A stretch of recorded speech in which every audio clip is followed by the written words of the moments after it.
तर जय भीम मित्रांनो, जसे की तुम्हाला माहीत आहे की मनसरमध्ये जो सम्राट अशोकाचा जो किल्ला सापडला होता, जे महल सापडलं होतं, आज त्याची माहिती तुमच्यापर्यंत पोहोचवण्यासाठी आम्ही इथे आलेलो आहोत.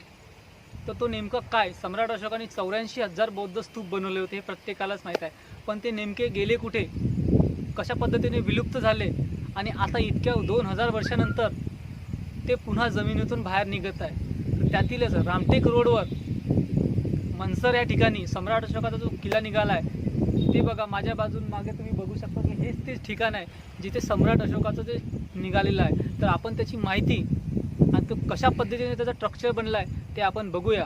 त्यासाठी तुम्ही आमच्यासोबत राहा. तर बघा मित्रांनो की हेच ते ठिकाण आहे जिथे आपण सुरुवात आहे, आपण इथे आलेलो आहोत, पायऱ्याने आता वर चढत आहोत.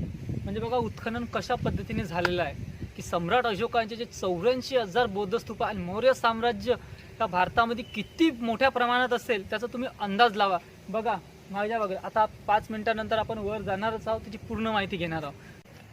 तर आता बघू शकता मित्रांनो, मी आता सीडीवर आलो आहे आणि ह्या सीडीला हात लावणं माझ्यासाठी खूप नशिबाचं आहे मित्रांनो, कारण सम्राट अशोकांनी बनवलेले बौद्ध स्तूप 84,000 त्याच्यापैकी एका स्तूपाला मी स्वतःच्या हाताने स्पर्श करत आहे. बघा माझ्या बाजून बघू शकता तुम्ही की कशा पद्धतीनं हे बांधकाम आहे मौर्य साम्राज्याचं.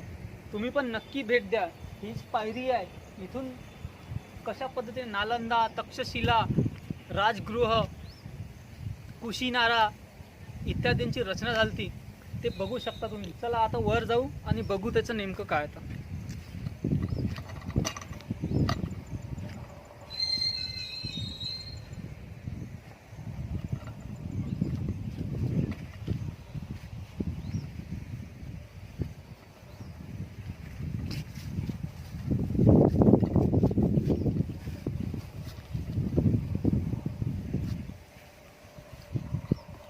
तर बघा मित्रांनो की हे बघा इथून जाण्याचा रस्ता आहे, एक ह्या बाजूनी आहे आणि एक त्या बाजूनी आहे. हे मधात विटा, म्हणजे त्या काळात पण हलवशी नको, त्या काळात बिन बघा विटा कशा पद्धतीने रचना होत होती. म्हणजे विचार करा, आज आपण जे इंजिनिअरिंगचे प्रकार बघतो आणि जे बांधकामाचा प्रकार बघतो, त्या काळात त्या लोकांनी सम्राट अशोकाच्या काळात किंवा त्यांच्या अगोदर पहिलेच बनवून ठेवलेलं आहे. म्हणजे आपण त्यांचंच अनुकरण आज पण करत आहोत. म्हणजे मौर्य साम्राज्य भारतामध्ये किती शक्तिशाली होतं हे प्रत्येकालाच माहीत आहे. सम्राट चंद्रगुप्त मौर्यांनी मौर्य साम्राज्याची नींव ठेवली, म्हणजे वीट ठेवली. त्यानंतर बिंदुसार आले आणि बिंदुसारानंतर सम्राट अशोक आले. सम्राट अशोकांनी तर बौद्ध धर्माचा कसा पद्धतीने प्रचार प्रसार केला हे तुम्हाला पण माहीत आहे. कलिंग युद्धानंतर सम्राट अशोकांनी बौद्ध धर्माकडे आरूढ झाले आणि सम्राट अशोकाच्या धम्मक्रांतीनंतर 2,500 वर्षानंतर डॉक्टर बाबासाहेब आंबेडकरांनी 14 ऑक्टोबर 1956ला धम्मदीक्षा दिलेली आहे. तर आपण बघू शकता कशा पद्धतीने याची रचना आहे, एक ह्या भागाने आणि दुसरी बघा ह्या भागाने. तुम्ही बघू शकता की कशा पद्धतीने ही रचना केलेली आहे. बघा ही मित्रांनो ही त्याची दुसरी बाजू आहे ह्या किल्ल्याची. म्हणजे बघा नालंदा आणि तक्षशिला कशा पद्धतीने होती रचना, त्याच पद्धतीने हा किल्ला आहे. म्हणजे विचार करा तुम्ही, अनुमान लावा की त्यावेळेस हे कसं असेल आणि आता हे कसं असेल.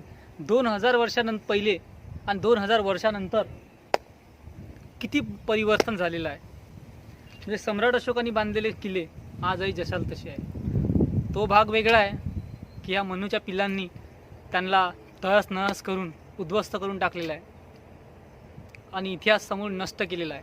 तो भाग वेगळा, पण ही त्याची दुसरी बाजू. नक्की भेट द्या. आंबेडकरी जनतेला, आंबेडकरी समाजाला, बौद्ध समाजाला, बाबासाहेबांना मानणाऱ्या लोकांना आव्हान आहे की ह्या जागेला मनसर येथे नक्की भेट द्या.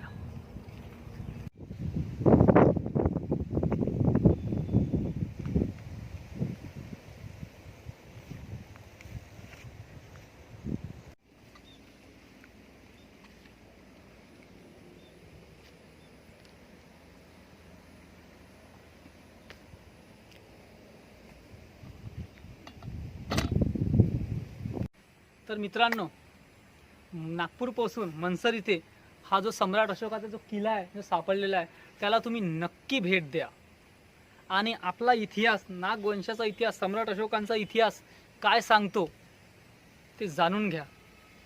पुस्तकं वाचा त्यासाठी, आणि आपल्या पूर्वजांनी आपल्यासाठी काय करून ठेवलं आहे ते नक्की माहिती करा आणि आपल्या येणाऱ्या पिढीला सांगा. मी बोलतो म्हणून तुम्ही माझ्यावर विश्वास ठेवू नका. तुम्ही प्रत्यक्षपणे ह्या भेटीवर द्या, याला भेट द्या, ह्या किल्ल्याला, ह्या महलाला. 2000 वर्षा पहिले हा किल्ला कशा पद्धतीने होता आणि आता बघा कशा पद्धतीने याची अवस्था आहे. आपण दीक्षित आहो का नाही हे विचार करा. आपण बुद्ध धम्मानुसार वागणूक करत आहो का नाही हे ठरवा. सम्राट अशोकाने जसं मत परिवर्तन केलं कलिंग युद्धानंतर बौद्ध धम्म घेऊन, त्याच्यानुसार आपण वागत आहो का? बाबासाहेबांनी आपल्याला धम्मदीक्षा दिली, त्या दीक्षेनुसार आपण वापर करत आहो का? योग्यपणे त्याचं पालन करत आहो का? धम्मशील गाथेचं पालन करत आहो. हे बघा किती चांगलं स्ट्रक्चर आहे. तर तुम्ही नक्की भेट द्या. आणि जर तुम्ही आमच्या चॅनलवर नवीन असाल तर आम्हाला लाईक करा, शेअर करा आणि सबस्क्राईब करा. आणि ही माहिती तुम्हाला कशी वाटली हे आम्हाला नक्की सांगा. जय भीम.